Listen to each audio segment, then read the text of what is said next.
리얼타임 상승론자라고 해야 되나요? 플랜 B의 뇌피셜 비트코인 가격 변동 시나리오인데 10월은 전통적인 상승의 달이래요. 7만 달러 간답니다. 11월에는 트럼프가 이긴답니다. 7월과 12월에는 4분기 약속의 시간 비트코인 6만 5천 뚫을까요? 촬영 시각은 26일 낮 12시 30분 경입니다. 이게 제가 22일, 그러니까 지난 한 주간, 지난 7일간 그래프를 갖고 와봤어요. 15분봉 바이낸스고요. 보시면 아시겠지만 월요일 날 쭉쭉 올라가서 우와 가자를 외치는가 싶었는데 6만 5천 벽에 막힌 느낌입니다. 저항선에 부딪혀서 내려온 다음 다행히 6만 달러 선 밑으로는 빠지지 않았습니다. 다시 올라갔는데 가자를 외치는 순간 역시나 6만 5천의 벽에 막혀서 지금 현재는 6만 3천 달러 선에서 거래가 되고 있습니다.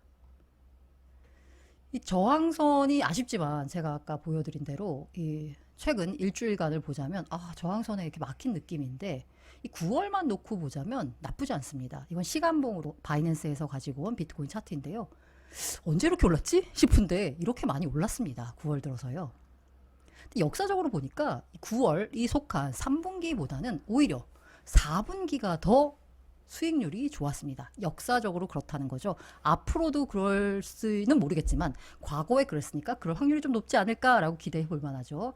이 초록색이 보시면 수익률이 좋은 거고요. 이 빨간색이 수익률이 마이너스입니다. 4분기를 보자면 3분기와 비교했을 때 초록색의 비중이 더 많습니다. 역사적으로 비트코인의 4분기 평균 상승률은 56.9%라고 합니다. 이 초록색이 지금 숫자가 보이신지 모르겠는데요. 오를 때 정말 어마어마하게 올랐습니다. 200% 오르고 160% 오르고 심지어는 2013년에는 479%나 올랐네요. 이렇게 급등하다 보니까 평균 상승률 역시나 60%에 육박합니다. 이제 곧 4분기죠. 기대해도 좋을까요? 자, 기대해도 좋을까요?를 하면서 시장을 보자면 무엇보다 ETF 자금 흐름을 봐야 되겠죠. 지난주 보니까요. 이 블랙락 IBIT의 자금 유입 현황인데 지난주 월요일만 빼고서 돈이 한 푼도 안 들어왔어요. 반면에 지난주에는 약간 피델리티 쪽으로 자금이 많이 들어왔습니다. 그리고 이번 주에는 블랙락이 힘을 냈습니다. 월요일과 화요일 흐름이 상당히 좋았습니다. 블랙락의 자금 유입 흐름이요. 특히 24일 블랙락에 무려 9,960만 달러가 순유입됐습니다. 약 1억 달러에 이르는 자금이 순유입됐는데요. 이걸 보니까 8월 27일 이후 최대입니다. 그러면 약속의 4분기다 라고 역대로 봤더니 4분기에 60% 가까이 올랐다라고 하는데 한 시나리오를 써보겠습니다. 시나리오는 당연히 세 가지겠죠. 하락, 횡보, 상승이겠죠. 상승, 횡보, 하락인가. 근데 언제나 한국은 끝이 좋으면 다 좋은 거잖아요. 그래서 제가 하락으로 시작해 보겠습니다. 하락은 제일 큰 문제가 모멘텀이 없어요. 투자자들의 관심이 없다라는 점입니다. 그리고 기대할 만한 모멘텀이 뭐가 있지? 그나마 하나 남은 게 블랙락이 신청한 비트코인 ETF 현물 옵션이었거든요. 이것도 SEC라는 큰 관문을 이미 넘었어요. 그럼 앞으로 나올 호재는 뭐가 있냐? 크립토 시장에만 한정된 뚜렷한 호재는 없습니다. 유동성을 더 푼다거나 미국 대선이라던가 이게 특히 크립토 시장만 한정된 건 아니라 자산시장 전반에 관련된 거라서요. 투자자들의 관심이 없다라는 걸 지표로 확인할 수 있는 건 저는 김치 프리미엄이라고 봅니다. 여기 크립토 퀀트에서 가지고 온 지표고요. 이 하얀 선이 비트코인 가격입니다. 그리고 초록선이 김치 프리미엄입니다. 최근에는 무려 마이너스 프리미엄까지 나타났습니다.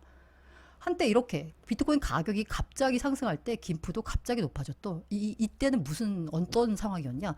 비트코인 가격이 막 오르면서 1억 넘고 이러니까 사람들이 비트코인 하면서 너도 나도 비트코인을 사겠다고 국내 거래소에서 투자가 집중되던 시점이라 김프가 이렇게 높게 나타난 겁니다. 하지만 지금은 관심이 없어요. 굳이 코인을? 라는 얘기가 나오는 거죠. 그런데 어쨌든 역사적으로 보면 김프가 바닥을 찍을 때 혹은 역프가 나왔을 때가 바닥이었던 시점이 많기 때문에 혹시라도 현금을 들고 계신 분들은 요 즈음을 매의 눈으로 보시기 바랍니다. 내가 언제 진입할지 매의 눈으로 보시기 바랍니다. 자, 불길한 징조가 있어요. 게다가 하락. 이게 약간 오비락인지 모르겠는데 앞서 제가 과거 데이터에서 이런 일이 벌어졌다. 앞으로도 그런 일이 벌어질 수 있다라는 말씀을 드리잖아요. 장기 홀더가 물량을 대규모로 이동시켰습니다. 단기 투자자들 시황에 따라 왔다 갔다 하는 단기 투자자들이 사건 팔건 이거는 별로 관심이 없어요. 왜? 원래 그런 사람들이니까. 그런데 장기 홀더 다이아몬드 핸드가 물량을 옮겼어? 아, 이거는 과거에서 좀 안 좋은 지표거든요. 게다가 특히 아주 오래된 물량이잖아요. 13년 휴먼 BTC 고래, 15년 휴먼 BTC 고래, 10년 휴먼. 자, 15년 휴먼이면 거의 사토시급이에요. 이런 사람들이 비트코인을 이체했다. 아, 올드고래의 움직임이 어쩌 불길합니다. 상승을 위한 특별한 모멘텀도 없고 시장에 관심도 없는데 오래된 고래들이 코인을 옮겼다? 아, 불안하죠. 하락의 시나리오가 나올 수도 있다라는 거죠. 두 번째가 횡보입니다. 코인글래스 데이터를 봤더니요. 역사적으로 봤더니 이제 4분기도 또 10월, 11월, 12월 있잖아요. 10월만 놓고 보자면 10월은 박스권이었대요. 10월 말까지 6만에서 6.6만 박스권 횡보 예상인데 저도 여기 한 표를 걸겠습니다. 왜냐면 너무 쉬운 설명이야. 무슨 특별한 변수가 없는 한 오르지도 그렇다고 급락하지도 않을 것 같다라는 게 제 개인적인 생각입니다. 자, 상승입니다. 상승은 신고가까지 간다라는 겁니다. 상승을 뒷받침하는 여러 가지 논리가 있는데요. 일단 금값 좀 한번 볼게요. 금 혹시 투자하시는 분들인지 모르겠는데 요즘 금값이 금값입니다. 제가 최근 금값의 5년 차트를 갖고 와봤어요. 자, 23년부터 아름답게 오르고 있습니다. 조정이 있었나 싶을 정도로 네, 엄청 오르고 있습니다. 이게 25일 코인리스 기사에서 갖고 왔는데 현물 금 가격이 온수당 2,670달러 기록하며 신고가를 경신했다라고 하는데 지금 제가 캡처를 떴을 때는 한 2,658달러 어쨌든 상승 흐름을 이어가고 있습니다. 그럼 금이 왜 오르지? 라고 보면 바로 이겁니다. 인플레 해지 수단이에요. 인플레 해지 수단 금은. 인플레 해지를 위해서 금값이 오르고 있어요. 그럼 비트코인은 뭔가요? 디지털 금이죠. 이 때문에 4분기에는 비트코인 역시 신고가를 경신할 거다라고 했습니다. 그런데 디지털 금이라며. 좋아 좋아 오케이. 근데 왜 비트코인과 미국 증시가 같이 움직이냐라는 거죠. 그래서 블룸버그가 분석을 해봤더니 암호화폐 코인과 미국 증시의 상관관계가 2년 내 최고를 기록했다라고 해요. 그래서 아니 비트코인 디지털 금인데 최근 단기적인 흐름만 놓고 보자면 너무 주식하고 비슷하게 움직인다. 그 이유에 대해서는 거시 요소 영향이 크다라고 했는데요.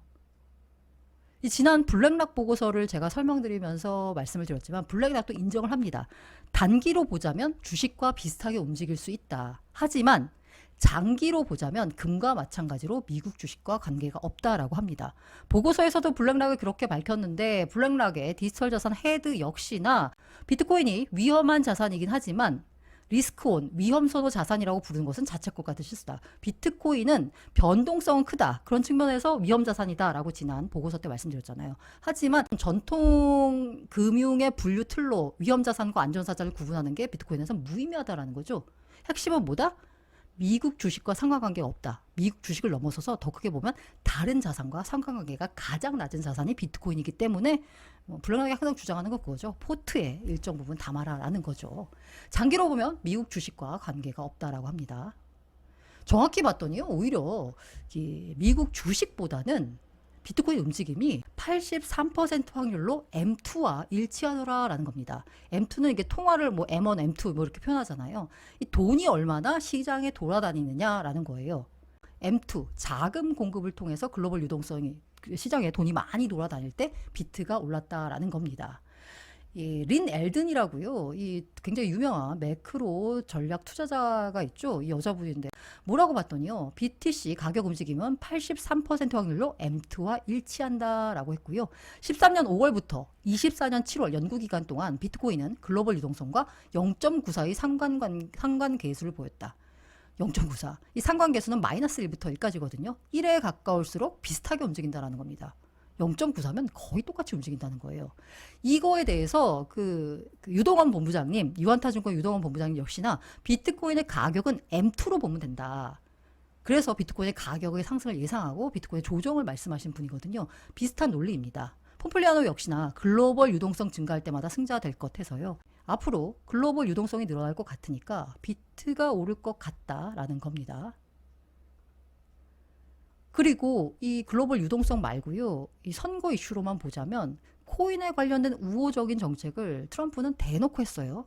그리고 또 다른 후보 해리스가 있죠. 약간 뭔가 주춤하는가 싶었는데 최근 들어서는 적극적으로 코인러에 구애를 하고 있습니다. 지난 블룸버그 인터뷰에서 처음으로 암호화폐 정책 관련돼서 언급을 했고요. 해리스 경제계획 보고서가 나왔는데 암호화폐가 한 번 언급이 됐습니다. 물론 한 번밖에 언급 안 됐어 라고 실망하시는 분들도 있겠지만 상상조차 못할 일이었어요. 바이든 후보 때는 암호화폐 한 번 언급이 됐고요. 피츠버그 이코노미 클럽 연설에서 또 얘기했습니다. 미국이 블록체인 분야에서 지배적인 입지를 유지해야 된다. 해리스도 적극적으로 코인러에 구애하면서 정치적으로 코인에는 대선까지 나쁠 게 없다라는 겁니다. 그리고 중국이 나섰습니다. 중국이 최근에 경기 부양책을 내놨죠. 고위급 간부 3명이 동시에 출격해서 중국의 경기 부양책을 발표했습니다. 돈을 푼다라고 했는데 그 규모가 그 코로나 이후 최대라고 해요. 어쨌든 돈이 풀리는 거니까 비트코인에는 긍정적으로 작용을 하겠죠. 자, 연준이 돕고 미국 정부가 돕는다고 해야 되나? 아무튼 정치권도 돕고 중국 쪽 돕고 긍정적인 정서가 넘쳐납니다. 그러니까 본격 상승이 가능할 거다라고 스탠다드 차타드 임원 같은 경우에는 저항선 돌파할 수 있다라고 했습니다. 그래서 우리는 가자를 외치고 10만 달러 돌파할 수 있다라고 얘기를 하는데 조금 실망스러운 자료를 말씀드리자라고 하면요. 분석을 해봤더니 인플레이션을 감안하면 우리가 10만 달러 그토록 원한 10만 달러 돌파해도 21년도에 기록한 최고점 6만 9천 달러에도 못 미치는 거래요. 인플레가 없었다라고 하면 지금 우리는 21년도에 기록한 최고점에도 못 미치고 있다라고 하는 거죠.